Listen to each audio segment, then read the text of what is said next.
Salam Bapak Ibu Saudara-saudari kasih Tuhan, kita jumpa kembali pada tanggal 17 Januari 2023 dalam renungan harta sepanjang masa yang merupakan tulisan atau rangkaian khotbah hamba Tuhan almarhum Bapak Pendeta Dr. Yakub Nahua MA yang memuat 365 inspirasi yang akan membantu kita menemukan rahasia kehidupan dalam hari-hari hidup yang kita jalani.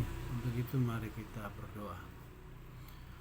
Ya Roh Kudus, penuhi kami, penuhi tempat dimanapun kami berada, karena Engkau yang mampu menolong kami melawan si jahat yang berusaha menghalangi kami untuk bersekutu dengan Bapa, menyembah Bapa, memuji dan memuliakan Bapa, mendengarkan firman dan merenungkan firman. Berikan pengertian pada kami sehingga kami dapat melakukan firman Tuhan dalam rangkaian hidup dan kehidupan yang masih Tuhan layakkan bagi kami. Ampuni dosa-dosa kami Bapa, di dalam nama Tuhan Yesus kami berdoa. Amin. Firman Tuhan di pagi hari ini terambil dari Amsal 21 ayat yang ke-22 yang menyatakan orang bijak dapat memanjat kota pahlawan-pahlawan dan merobohkan benteng yang mereka percayai.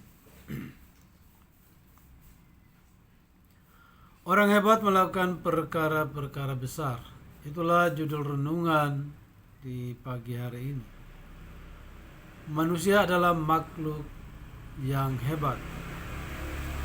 Kehebatan manusia dan kemuliaan yang ia miliki melebihi sebatang pohon. Betapapun tinggi dan kekar pohon itu, manusia lebih mulia dari binatang. Betapapun kuat dan ganas seekor binatang, manusia lebih mulia dari malaikat. Walaupun dalam banyak hal malaikat melebihi manusia. Manusia dikatakan hebat bukan karena bakti dan jasanya. Karena sebatang pohon kelapa lebih banyak bakti dan jasanya. Kita tahu kelapa mulai dari akar, batang, daun, buah, dan apapun yang ada pada kelapa semuanya itu bermanfaat. Manusia dikatakan makhluk yang berani bukan karena keberaniannya. Karena seekor singa lebih berani daripada manusia. Begitu juga kekuatan seekor gajah melebihi manusia, dan kelicikan iblis telah mengalahkan manusia. Lalu kenapa manusia dikatakan hebat? Karena manusia diciptakan segambar dengan Allah. Kejadian 1 ayat 26 dan 27. Itulah kehebatan manusia. Tanpa kehadiran Allah dalam diri manusia melalui firman dan rohnya, maka manusia tidak bermoral, tidak berakhlak, tidak berpikir dengan baik, memiliki rencana dan cita-cita.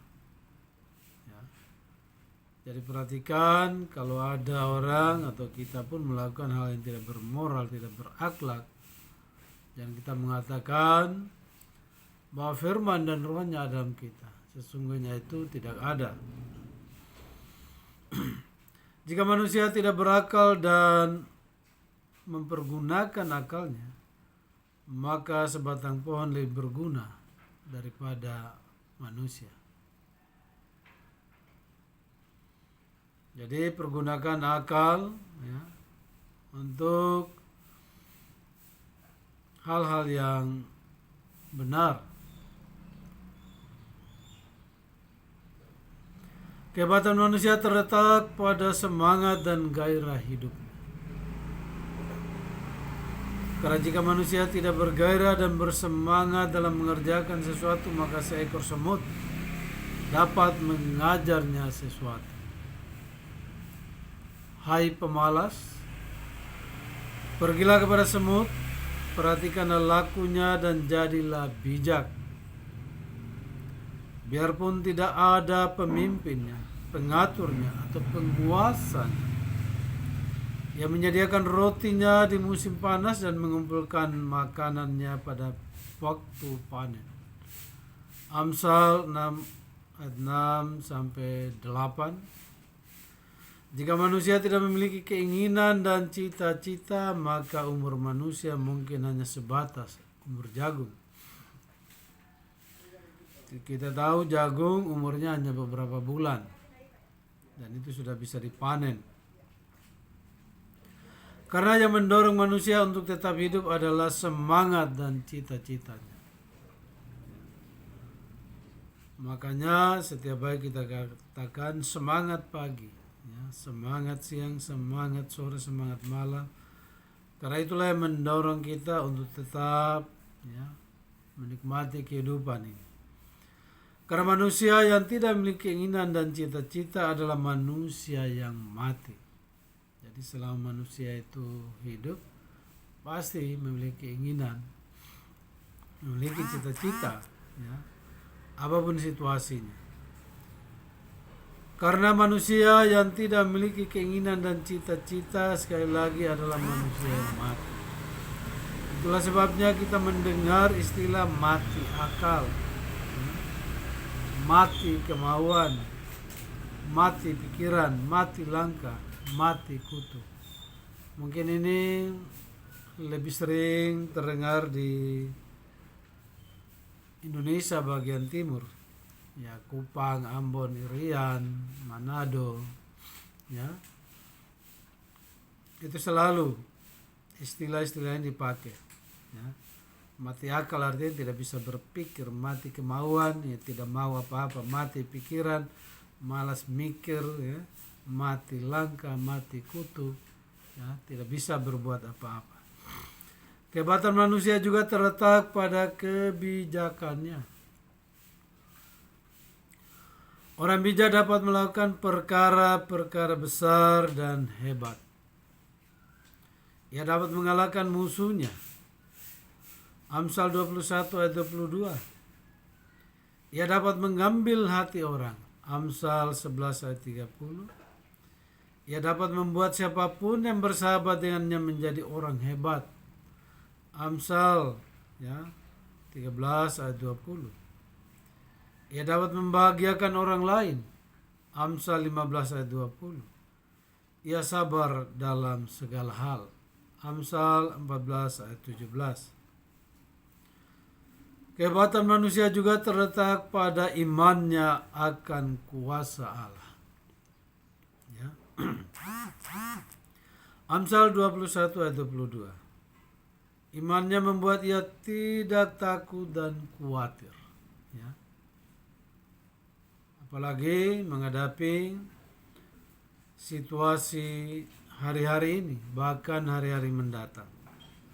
Jangan pernah takut dan khawatir. Ya. Itulah kehebatan manusia. Tentunya manusia yang beriman. Imannya membuat ia mampu membedakan yang baik dan yang buruk, yang suci dan najis, yang tidak mampu dilakukan makhluk lain.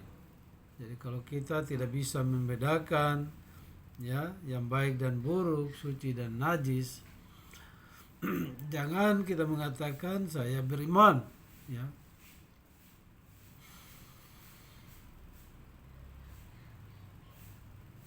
Manusia adalah makhluk berkarya. Jadi sekali lagi, manusia adalah makhluk berkarya. Inilah yang membedakan manusia dengan makhluk yang lain. Karya manusia membuat dia bernilai di mata Allah, penciptanya, dan berguna bagi sesamanya manusia. Sekali lagi, karya manusia membuat dia bernilai di mata Allah, penciptanya, dan berguna bagi sesama manusia. Ibarat pohon, jika tidak berbuah maka ditebang dan dibuang ke dalam dapur api. Matius 3 ayat 10. Namun pohon yang berbuah dibersihkan supaya makin lebat buahnya. Setiap ranting padaku yang tidak berbuah dipotongnya. Dan setiap ranting yang berbuah dibersihkannya supaya ia lebih banyak berbuah. Yohanes 15 ayat 20. Ya, ini dikatakan pada kita yang berbuah roh, ya, melakukan kebaikan, kebenaran, ya, menyenangkan hati Tuhan, tidak menyakiti sesama. Ketika kita tidak berbuah apa-apa, artinya tidak ada hal-hal yang baik yang dapat kita tunjukkan, maka Tuhan akan membersihkannya, akan memotongnya. Bersihkan untuk berbuah, memotong untuk dibuang. Semua ciptaan Tuhan harus berkarya bagi Allah penciptanya. Demikian firman Tuhan bagi kita. Sekali lagi, orang hebat melakukan perkara-perkara besar. Mari kita berdoa. Terima kasih Bapa di surga, terima kasih Tuhan Yesus. Teguhkanlah firman-Mu dalam hati pikiran seluruh hidup kami. Kami adalah ciptaan yang melebihi segala sesuatu, melebihi segala ciptaan Tuhan. Karena Tuhan memberikan akal budi, memberikan hati yang memiliki iman. Karena itu Tuhan, tolong kami semua, baik yang membaca, yang merenungkan, dan yang mendengarkan firman ini, agar kami mengingat-ingat bahwa hanya orang-orang hebat yang melakukan perkara-perkara besar. Oleh karena Tuhan telah menciptakan kami melebihi segala ciptaan.